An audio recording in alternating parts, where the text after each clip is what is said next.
Kita beralih ke kabar lainnya, pemirsa. Seorang perempuan pengunjung sebuah tempat hiburan malam di Surabaya tewas dalam perjalanan ke rumah sakit. Meski muncul dugaan korban dianiaya pria, teman kencannya, namun polisi masih belum berani memastikan karena menunggu hasil autopsi korban.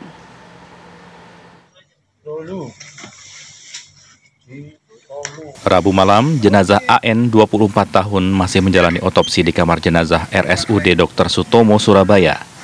Perempuan asal Jawa Barat ini tewas saat dilarikan ke rumah sakit untuk mendapat pertolongan medis. Korban dilarikan ke rumah sakit karena kondisinya yang lemah, serta adanya temuan luka di beberapa bagian tubuhnya. Namun malang, nyawanya tidak tertolong saat perjalanan menuju rumah sakit. Sebelum tewas, korban bersama teman kencannya berada di sebuah tempat hiburan malam di kawasan Jalan Maijen Jonosowojo, Kecamatan Lakar Santri, Surabaya. Meski muncul dugaan korban tewas akibat dianiaya pria teman kencannya, namun polisi masih belum berani memastikan karena menunggu hasil otopsi korban di RSUD Dr. Sutomo, Surabaya. Hingga Kamis siang kemarin, Satreskrim Polrestabes Surabaya telah memeriksa 15 orang saksi, termasuk pacar korban. Ini masih pemeriksaan intensif di belakang beberapa saksi, dan dimungkinkan nanti bisa saja dari alat bukti yang kita kumpulkan, saksi-saksi dimaksud bisa jadi nanti kita tingkatkan sebagai tersangka. Tapi kita menunggu hasil otopsi dan hasil penyidikan.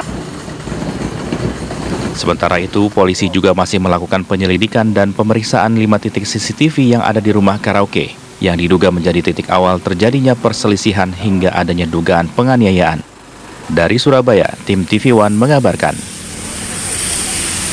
Untuk memperbarui perkembangan terkini dari kasus ini sudah ada rekan kami Zainal Azari di Surabaya, Jawa Timur. Zainal, apakah hasil autopsi sudah diketahui pagi ini? Silahkan Zainal dengan laporan Anda. Hingga saat ini Satreskrim Polrestabes Surabaya masih belum menetapkan status dari kematian Andini Sera Afrianti, 29 tahun, wanita belia yang tewas setelah berada di salah satu tempat hiburan malam, yakni tepatnya di salah satu rumah karaoke di kawasan Landmark Jalan Yonosuwono, Surabaya. Hingga saat ini polisi sendiri sudah melakukan pendalaman terhadap kasus ini dengan melakukan otopsi terhadap jenazah korban, dan saat ini menunggu dari hasil visum dari sejumlah organ penting korban. Dan di hari Kamis kemarin, Satreskrim Polrestabes Surabaya juga melakukan sejumlah pemeriksaan secara maraton terhadap sejumlah saksi. Dengan total ada sekitar 15 saksi, yakni karyawan dari salah satu tempat hiburan malam tersebut. Juga salah satu diantaranya adalah seseorang berinisial R yang dalam hal ini diketahui adalah sebagai teman dekat atau pacar korban. Demikian, Ibu.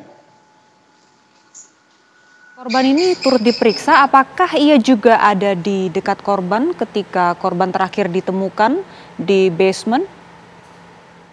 Ya, dari keterangan Satreskrim Polrestabes Surabaya yang dilakukan wawancara kemarin, pihak kepolisian menjelaskan bahwa R atau salah satu teman dekat korban ini adalah orang yang terakhir yang bersama dengan korban. Bahkan R sendiri adalah seseorang yang membawa korban dari tempat hiburan malam tersebut menuju ke salah satu apartemen di kawasan Surabaya Barat. Dan setelah itu, ketika diketahui bahwa korban sudah kehilangan nyawanya, dan saat itu juga korban dibawa oleh teman dekat korban tersebut ke salah satu rumah sakit di kawasan Surabaya Barat. Namun kondisi korban sendiri sudah dinyatakan meninggal dunia. Seperti itu. Baik, selain pemeriksaan saksi, apakah ada juga CCTV di sekitar lokasi kejadian yang turut diamankan? Ya, tentunya aparat kepolisian sendiri melakukan sejumlah langkah, termasuk diantaranya adalah kemungkinan besar mengamankan sejumlah CCTV yang ada di sekitar lokasi, dan rencananya di hari ini, di hari Jumat ini, akan dilakukan keterangan resmi dari Polrestabes Surabaya sekitar pukul 14 siang nanti, seperti itu. Baik, sebelum nantinya akan ada konferensi pers, apakah mungkin masih ada pemeriksaan saksi hari ini atau ada agenda lain yang akan digelar oleh pihak kepolisian hari ini, Zainal? Karena manapun sendiri hingga saat ini dari keterangan yang kami dapatkan, pemeriksaan itu terus berlangsung, terutama terhadap salah satu teman dekat korban yang berinisial R, itu terus dilakukan pendalaman dan pemeriksaan, dan direncanakan hari ini juga ada jadwal pemeriksaan terhadap teman korban tersebut. Seperti itu. Baik, terima kasih Zainal Azari atas informasi Anda langsung dari Surabaya, Jawa Timur. Kita tunggu nanti bagaimana hasil konferensi pers dari pihak kepolisian untuk